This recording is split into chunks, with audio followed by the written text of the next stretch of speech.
Hi everyone, welcome to English with Jo YouTube channel. Day 8 simple past tense ആണ് പഠിക്കാൻ പോകുന്നത്. എവിടെയാണ് simple past tense ഉപയോഗിച്ച് സംസാരിക്കുന്നത്?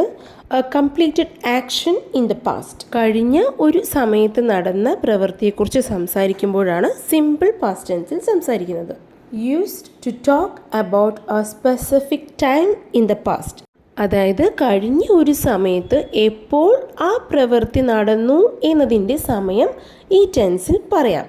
വീഡിയോയിലേക്ക് ഡീറ്റെയിൽ ആയിട്ട് പോകുന്നതിന് മുമ്പായി ചാനൽ ഇതുവരെ സബ്സ്ക്രൈബ് ചെയ്തിട്ടുണ്ടെങ്കിൽ ദയവായി സബ്സ്ക്രൈബ് ചെയ്യുക. കൂടാതെ അടുത്തുള്ള ബെൽ ബട്ടൺ ക്ലിക്ക് ചെയ്യാനായി മറക്കരുത്. എങ്കിൽ മാത്രമേ ഞാനിടുന്ന പുതിയ വീഡിയോസിൻ്റെ നോട്ടിഫിക്കേഷൻ ലഭിക്കുകയുള്ളൂ. Let's move on to the lesson. Simple past tense എവിടെയൊക്കെ ഉപയോഗിക്കാം എന്ന് മനസ്സിലാക്കുന്നതിന് മുമ്പായി സെൻറ്റൻസ് സ്ട്രക്ചർ എങ്ങനെയാണ് ഉപയോഗിക്കുന്നത് എന്ന് പഠിക്കാം. പോസിറ്റീവ് സ്റ്റേറ്റ്മെൻറ്റ് ആണെങ്കിൽ സെൻറ്റൻസ് സ്ട്രക്ചർ സബ്ജക്റ്റ് കഴിഞ്ഞ ശേഷം V2 form of the verb ആണ് വരുന്നത്. എന്താണ് V1, V2, V3 എന്നതിൻ്റെ ഡീറ്റെയിൽ വീഡിയോ ഡേ 3യിൽ പറഞ്ഞിട്ടുണ്ട്. എന്നാലും രണ്ട് എക്സാമ്പിൾ നോക്കാം. ഈറ്റ് എന്നുള്ളത് V1 ഫോമാണ്, കഴിക്കുക. എയ്റ്റ് V2 ഫോമാണ്, കഴിച്ചു. ഈറ്റേൺ V3 form of the verb ആണ്. ഈറ്റേൺ എന്നതിൻ്റെ അർത്ഥവും കഴിച്ചു എന്ന് തന്നെയാണ്. ഗോ പോകുക, വെൻറ്റ് പോയി, ഗോൺ പോയി. Go V1 form, went V2 form, gone V3 form. ഈ ടെൻസിൽ ഒരു പോസിറ്റീവ് സ്റ്റേറ്റ്മെൻ്റ് ആണ് പറയുന്നതെങ്കിൽ ഫോളോ ചെയ്യേണ്ട സെൻറ്റൻസ് സ്ട്രക്ചർ ഇതാണ്. ആദ്യം സബ്ജക്റ്റ്, അതിനുശേഷം V2 form. For example, he eight അവൻ കഴിച്ചു. ഷീ വെൻറ്റ് അവൾ പോയി. എന്നാൽ negative statement, positive question, negative question ഇതെല്ലാം ഈ ടെൻസിൽ ചോദിക്കുമ്പോൾ V2 ഫോം അല്ല ഉപയോഗിക്കുന്നത്, V1 ഫോമാണ്. സ്ട്രക്ചർ ഇങ്ങനെയാണ്. നെഗറ്റീവ് സ്റ്റേറ്റ്മെൻ്റ് ആണെങ്കിൽ subject plus didn't plus V1 form of the verb. Positive question ആണെങ്കിൽ ഡിഡ് ആദ്യം ഉപയോഗിക്കണം plus subject plus V1 form of the verb. Negative question ആണെങ്കിൽ didn't plus subject plus V1 form of the verb. Didn't എന്നത് did not എന്നതിൻ്റെ കൺസ്ട്രക്ഷനാണ്. Did he eat അവൻ കഴിച്ചോ positive question ആണ്. എന്നാൽ നെഗറ്റീവ് സ്റ്റേറ്റ്മെൻറ്റ് അവൻ കഴിച്ചില്ല എന്നാണെങ്കിൽ ഹി ഡിഡിൻറ്റ് ഈറ്റ്. അവൻ കഴിച്ചില്ലേ എന്നാണെങ്കിൽ ഡിഡിൻറ്റ് ഹി ഈറ്റ് എന്ന് ചോദിക്കാം. ഈ സെൻറ്റൻസ് സ്ട്രക്ചർ എല്ലാം എളുപ്പം ഓർത്ത് വയ്ക്കാനായി ഒരു സിറ്റുവേഷൻ പറയാം. രാവിലെ അച്ഛൻ ഓഫീസിൽ പോകുന്നതിന് മുമ്പായി മോനെ എന്തോ ഒരു കാര്യത്തിന് വേണ്ടി വഴക്ക് പറയുകയാണ്. രാത്രി തിരിച്ച് വീട്ടിലെത്തിയപ്പോൾ അച്ഛൻ ചോദിക്കുകയാണ്, മോൻ കഴിച്ചോ? അപ്പോൾ എങ്ങനെ ചോദിക്കുന്നത്? Did he eat? അവൻ കഴിച്ചായിരുന്നോ? അതായത് ഞാൻ വഴക്ക് പറഞ്ഞു പോയ ശേഷം അവൻ കഴിച്ചായിരുന്നോ എന്നാണ് ഇവിടെ ചോദിക്കുന്നത്. പോസിറ്റീവായിട്ടാണ് ആൻസർ ചെയ്യുന്നതെങ്കിൽ കഴിച്ചു, ഹി എയ്റ്റ് എന്ന് പറയാം. ഹി എയ്റ്റ് എന്ന് പറയാനുള്ള കാരണം രാവിലെ അല്ലെങ്കിൽ ഉച്ചയ്ക്ക് ആ ഒരു സമയം കഴിച്ചു കഴിഞ്ഞ സമയം കഴിഞ്ഞതുകൊണ്ടാണ് ഹി എയ്റ്റ് എന്ന് പറയുന്നത്. എന്നാൽ നെഗറ്റീവ് സ്റ്റേറ്റ്മെൻറ്റായി അവൻ കഴിച്ചില്ല എന്നാണ് പറയുന്നതെങ്കിലോ ഹി ഡിഡിൻ ഈറ്റ് എന്നാണ്. പക്ഷെ നെഗറ്റീവ് ക്വസ്റ്റ്യൻ ആയിട്ട് അച്ഛൻ ചോദിക്കുകയാണ്, അവൻ കഴിച്ചില്ലേ? അതായത് വഴക്ക് പറഞ്ഞ വിഷമം കൊണ്ട് അവൻ കഴിച്ചില്ലേ എന്ന് നെഗറ്റീവ് ക്വസ്റ്റ്യനായി ചോദിക്കുമ്പോൾ ഡിഡിൻ ഹി ഈറ്റ് എന്ന് ചോദിക്കാം. ഒന്നുകൂടി ഈ ടെൻസ് എളുപ്പം മനസ്സിലാക്കാനായി ഒരു ഫോർമുല പറയാം.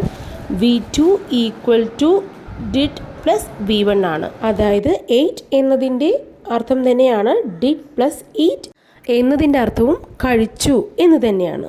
സെറ്റ് എന്ന് വെച്ചാൽ പറഞ്ഞു, ഡിഡ് പ്ലസ് സേ പറഞ്ഞു എന്ന് തന്നെയാണ് അർത്ഥം. Four example, I did drink coffee.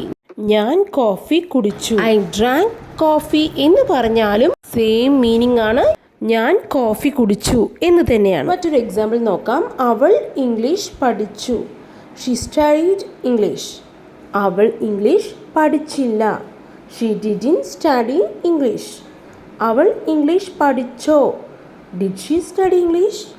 അവൾ ഇംഗ്ലീഷ് പഠിച്ചില്ലേ എന്നാണ് ചോദിക്കുന്നതെങ്കിൽ did she not study English. സംസാര ഭാഷയിൽ ചോദിക്കുകയാണെങ്കിൽ ഡിഡിൻറ്റ് ഷീ സ്റ്റഡി ഇംഗ്ലീഷ് ഇങ്ങനെ ചോദിക്കാം. ഈ സെൻറ്റൻസ് എല്ലാം ശ്രദ്ധിക്കുമ്പോൾ ഒരു കാര്യം മനസ്സിലാക്കാം. പോസിറ്റീവ് സെൻറ്റൻസിലാണ് സബ്ജക്റ്റ് കഴിഞ്ഞ ശേഷം V2 ഫോം വന്നിരിക്കുന്നത്. എന്നാൽ ഡിഡ് വരുന്ന സെൻറ്റൻസിലെല്ലാം V1 form of the verb ആണ് വന്നിരിക്കുന്നത്. ഇനി എവിടെയൊക്കെയാണ് സിമ്പിൾ പാസ്റ്റ് ടെൻസ് ഉപയോഗിച്ച് സംസാരിക്കാം? കഴിഞ്ഞ സമയത്ത് ചെയ്തു കഴിഞ്ഞ ഒരു പ്രവൃത്തിയെക്കുറിച്ചോ അല്ലെങ്കിൽ ഒരു അവസ്ഥയെക്കുറിച്ചോ പറയുമ്പോൾ സിമ്പിൾ പാസ്റ്റ് ടെൻസ് ഉപയോഗിച്ച് സംസാരിക്കാം. To express an action completed in the past. അതായത് പാസ്റ്റ് ടെൻസിൽ കംപ്ലീറ്റ് ആയ ഒരു ആക്ഷനെ കുറിച്ച് പറയുമ്പോൾ ലാസ്റ്റ് മന്ത് ആവാം, ലാസ്റ്റ് വീക്ക് ആവാം, ലാസ്റ്റ് ഇയർ ആവാം, അല്ലെങ്കിൽ യെസ്റ്റർഡേ, ഇന്നലെ കഴിഞ്ഞൊരു പ്രവൃത്തിയായിരിക്കാം. അങ്ങനെ കഴിഞ്ഞ സമയത്ത് ചെയ്തു കഴിഞ്ഞ പ്രവൃത്തിയെക്കുറിച്ച് പറയാനാണ് ഈ ടെൻസ് ഉപയോഗിക്കുന്നത്. For example, I visited Ooty last month. കഴിഞ്ഞ മാസം ഞാൻ ഊട്ടിയിൽ പോയിരുന്നു അല്ലെങ്കിൽ സന്ദർശിച്ചിരുന്നു. I visited Ooty last month. I met him last week. കഴിഞ്ഞ ആഴ്ച ഞാൻ അവനെ കണ്ടുമുട്ടിയിരുന്നു. I met him last week. I told him yesterday. ഞാൻ ഇന്നലെ അവനോട് പറഞ്ഞിരുന്നു. I told him yesterday. Last year I travelled to Hyderabad. കഴിഞ്ഞ വർഷം ഞാൻ ഹൈദരാബാദിൽ പോയിരുന്നു. Last year I travelled to Hyderabad. 1 മണിക്കൂറിന് മുമ്പ് നടന്ന കാര്യവും ഈ ടെൻസിൽ പറയാം. They came here an hour ago. 1 മണിക്കൂറിന് മുമ്പാണ് അവർ വന്നത്. They came here an hour ago. ഇത് കൂടാതെ പാസ്റ്റ് ടെൻസിൽ ഉണ്ടായ ഒരു അവസ്ഥയെക്കുറിച്ച് പറയുമ്പോഴും ഈ ടെൻസിൽ പറയാം. I felt very tired after the workout.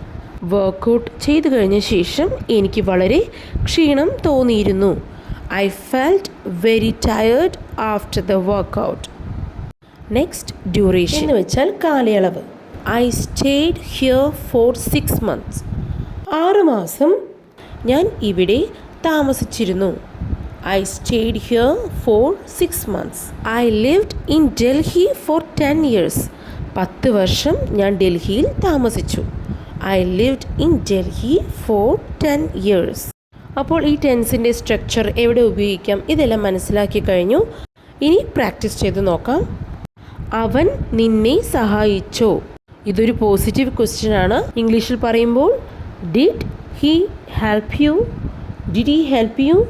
അവൻ എന്നെ സഹായിച്ചു. ആൻസർ പോസിറ്റീവായി പറയുമ്പോൾ he helped me. He helped me. Negative സ്റ്റേറ്റ്മെൻറ്റായി സഹായിച്ചില്ല എന്നാണെങ്കിൽ he didn't help me. He didn't help me. Negative question ചോദിക്കുമ്പോൾ ഡിഡിൻറ്റ് ഹി ഹെൽപ്പ് യു? അവൻ നിന്നെ സഹായിച്ചില്ലേ? Didn't he help you. Didn't എന്നത് ഡിഡ് നോട്ട് എന്നതിൻ്റെ ഷോർട്ട് ഫോം ആണ്. Didn't he help you? അവൻ നിന്നെ സഹായിച്ചില്ലേ? ഇങ്ങനെ ചോദിക്കാം. ഈ ടെൻസിൽ പറയുന്ന മറ്റൊരു സെൻറ്റൻസ് നോക്കാം. നീ വാതിൽ പൂട്ടിയോ? ഞാൻ വാതിൽ പൂട്ടി. ഞാൻ വാതിൽ പൂട്ടിയില്ല. നീ വാതിൽ പൂട്ടിയില്ലേ? ഈ സെൻറ്റൻസ് എല്ലാം ഇംഗ്ലീഷിൽ എങ്ങനെ പറയാം എന്നുള്ളത് താഴെ കമൻറ്റ് ചെയ്യുക. അതോടൊപ്പം ഈ വീഡിയോയെക്കുറിച്ചുള്ള നിങ്ങളുടെ സംശയങ്ങൾ, വിലയേറിയ അഭിപ്രായങ്ങൾ എല്ലാം കമൻറ്റ് ബോക്സിൽ അറിയിക്കുക. വീഡിയോ യൂസ്ഫുൾ ആയെങ്കിൽ ഇതുപോലെ പഠിക്കണം എന്ന ആഗ്രഹമുള്ള നിങ്ങളുടെ ഫ്രണ്ട്സിലേക്ക് ഈ വീഡിയോ ഷെയർ ചെയ്യുക. And please do subscribe English with Joy YouTube channel. Thank you.